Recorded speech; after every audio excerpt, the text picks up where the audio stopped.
All right. Good afternoon. Good afternoon. It is now Thursday. Thursday at 2 o'clock. It's officially May the 7th, 2020.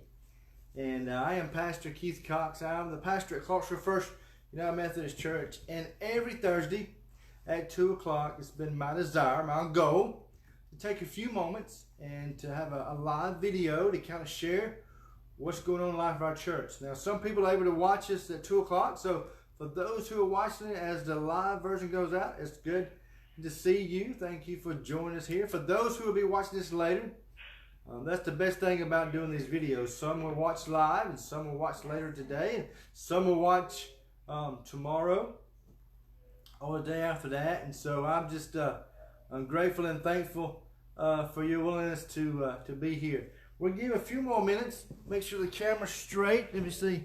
Everything looks good there. Let me plug that in there. Let's see. Everybody can see pretty good. And yeah, there we go. All right. Making sure everything's up. I want to give folks a few more minutes to get here. As you know, every week, most people just watch to have Bucky. Bucky sits right here with me every week. I give him a chew stick. More people watch this, not to hear me, but to watch my little puppy. So, here we go. I got a thumbs up from somebody there. All right. Let me go ahead. Hopefully everyone has joined in, and let me just give you some updates of what's going on here at Clarksville First United Methodist Church. Once again, I'm very grateful and thankful for everyone's prayers, support. You know, today is a National Day of Prayer throughout America. Today is National Day of Prayer. So as you're praying, there's 7 things they focus on. They focus on our government, our military. They focus on the businesses in the community, the media, the education. They pray for our churches and they pray for our families. So as you're praying today in your normal time of prayer, remember what today is. Today is about unity, how we've all come together throughout America, and we're praying, National Day of Prayer. And it's about unity. And I can honestly say that it's been a joy to see the unity within our church. We've got people checking on people weekly, going to stores, buying bread and milk and just medicine. It's been a blessing to see how everyone is looking out for one another. And so continue to do what you're doing. As you heard me say last week, my first announcement this week is that the bishop and the cabinet, they met on April 27th, and we've been officially have been told that we cannot gather in place. There cannot be any in-person worship through June 22nd. So I'm hoping and praying that our very first Sunday back will be June 28th. Now there will be some guidelines based on if it works June 28th, we'll still have certain guidelines.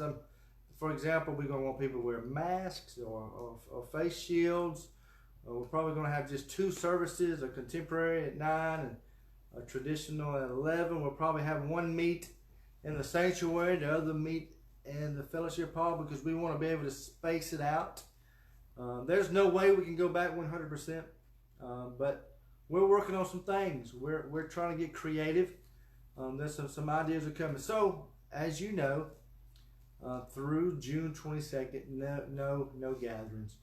But on May 31st, we're going to do something different. We're going to try to be creative. And again, we're trying different ways to have some good fellowship and socialization within the guidelines of this whole social distancing. So on May 31st, we're going to celebrate Pentecost. We're going to have drive-through communion. It'll be prepackaged, so it'll be safe for everyone. Everyone will wear red, because the Pentecost symbolizes red and fire of tongues. And then you can decorate your car. You don't have to decorate your car.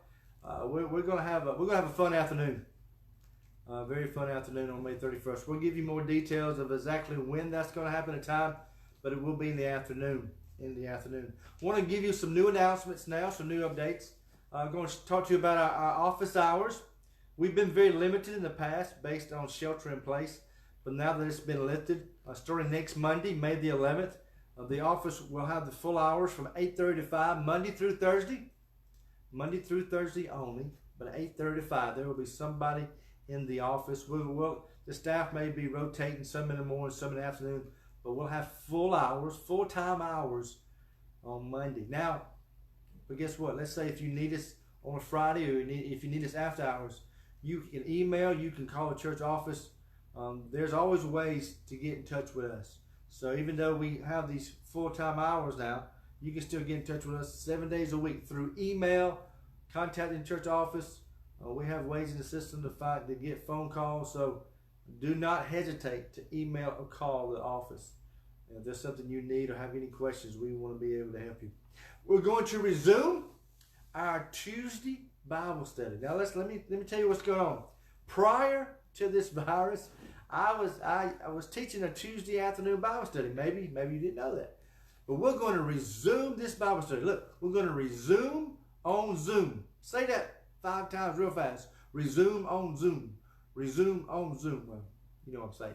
So that will start Tuesday, May 19th. Tuesday at 2. All right? Tuesday at 2 and resume on Zoom. It'll go May 19th through June 23rd. So if you're interested in being part of this Bible study, we need your email address, because I have to have your email address so I can email you, so I can give you the invitation, so I can give you the ID and the passcode to be on the Zoom, which is a meeting. It's been real fun. Our staff, man, we're Zooming every week. We're having big staff meetings, small staff meetings. So I've had fun, and we've had fun communicating with our staff and other people. I'm even connected with family members I haven't connected to in forever. And I've even Zoomed an old college roommate that I hadn't spoken to him in about 24 years. So this Zoom has been fun. So we're going to resume our Tuesday Bible study. We're going to resume Tuesdays at 2. Tuesdays at 2, starting May 19th. May 19th, it'll go through June 23rd. I'll be teaching it. Email us through the office, your email, or call the church office with your email, so I can make sure that you're invited, so that you have the correct ID and passcode for Zoom. VBS, man, I'm excited about Vacation Bible School, but guess what? It's going to be different this year. Everything's going to be different this year, it looks like. Vacation Bible School, our VBS, is going to be online. We decided to go ahead and just make it happen. There's no sense in waiting a few more weeks and saying, well, can we or could we?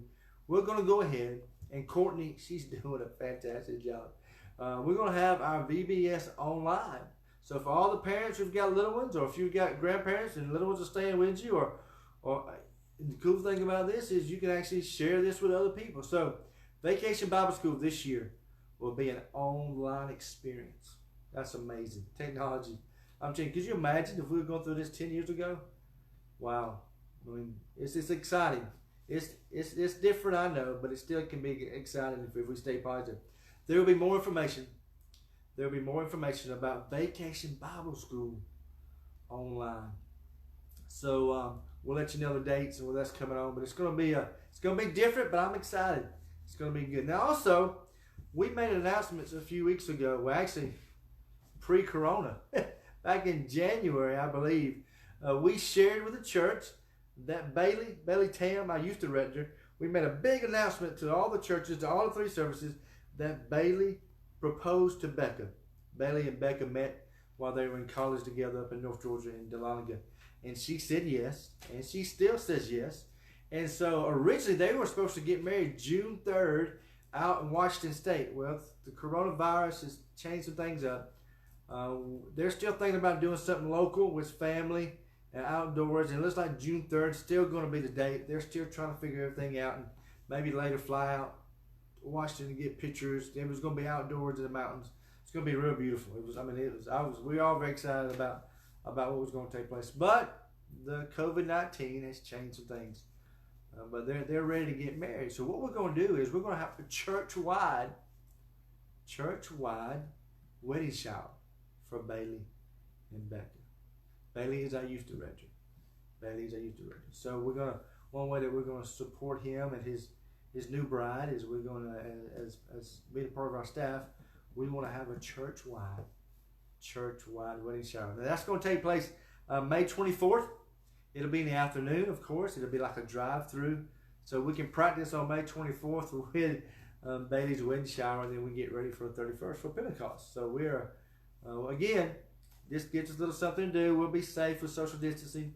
We'll have more information on coming out, exactly what time, and if they have a list or whatever. But they're a young couple. Think back when you were young. What were some things you needed to start off? You know, Bailey has a home here, and so they're gonna try to get a list for us. So we'll let you know exactly what they need. But it's gonna be exciting, and it looks like everything's gonna work out probably first of June. Now that brings me to the last announcement. Every Thursday we finish with our sermon series. I'm hoping and praying that you're enjoying this sermon series about how God is doing a new thing. I've already seen God doing new things in my life, in my family life, and church's life. It's just, God is truly blessing us here at Clarksville First. I know there's a lot of things happening, and a lot of our family and friends are sick and not doing well, and we've had family and friends and members pass away even during this time. Haven't been really able to have a type of funeral, and we'll do that later for some of our members. And we've had church members who've lost parents recently. And then we've got families in the hospital having surgery, and you can't be there with them. So I know that this has been also very difficult. But I still see God doing a new thing. I really do. And I'm hoping you're watching these sermon series. I'm hoping you're enjoying them. If you don't get to watch them on Sunday, you can pull them up on the website. You can go to Facebook. You can go to YouTube. If you just want to listen to them on the radio, because every Sunday is the same Sunday that you hear in the video, see the video, is the same sermon on the radio. So let me remind you of what this Sunday is about. Don't forget, this Sunday is also Mother's Day. So don't forget, little ones, this Sunday is Mother's Day. And we're going to have something special in the service for our mothers. We're not able to do what we like to do in person, so we've got something planned during the message this Sunday, but this Sunday is Mother's Day. And hear me say, I know Mother's Day can be very hard. For some, it may be your first Sunday without your mother.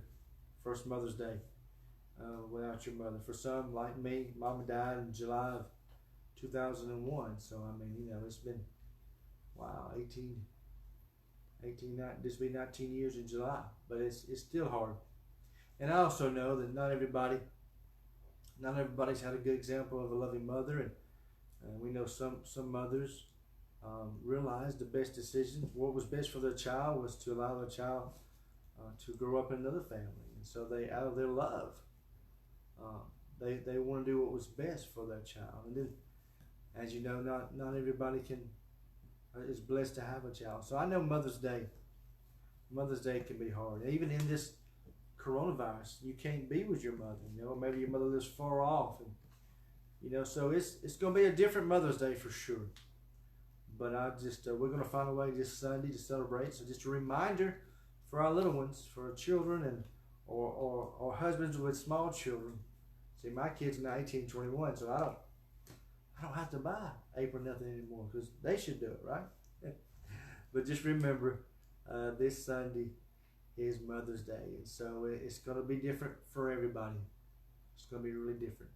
But this Sunday, of course, the summer series is God's Doing a New Thing, and our service is about new healing. About new healing. We're going to be looking from Matthew. That's Matthew chapter 12, verses 9 through 13. Again, Matthew chapter 12.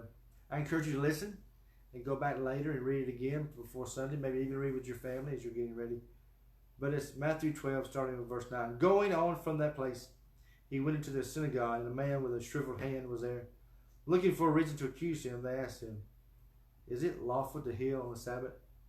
He said to them, "If any of you has a sheep, and it falls into a pit on the Sabbath, will you not take hold of it and lift it out? How much more valuable is a man than a sheep? Therefore it is lawful to do good on the Sabbath." Then he said to the man, "Stretch out your hand." So he stretched it out, and it was completely restored, just as sound as the other. It's about new healing. And this is going to be really good on Mother's Day. For those who maybe haven't had the best experience, and Mother's Day is not an easy day. I wanted this Mother's Day message to be around new healing. A new healing. So looking forward to worshiping with you in your home. Again, thank you so much for taking the time either on Sunday or during the week as you watch the sermon. Be sure to share that sermon with other people. Hey, if you want to, you can take a picture of your family watching the sermon, and you can even put it on our Facebook. Let other people know you're watching. But again, I want to thank you and your family. Know that we're praying for you and your family. We're praying for your health. If there's anything we can do for you, please call me on my cell phone. Email me. We're here to help any way we can. And so please find a way to get in contact with us. Email, call, whatever we can do to help. You know that you have a pastor and staff that loves you and cares for you. And we're here to help in any way that we can. So have a good and safe week.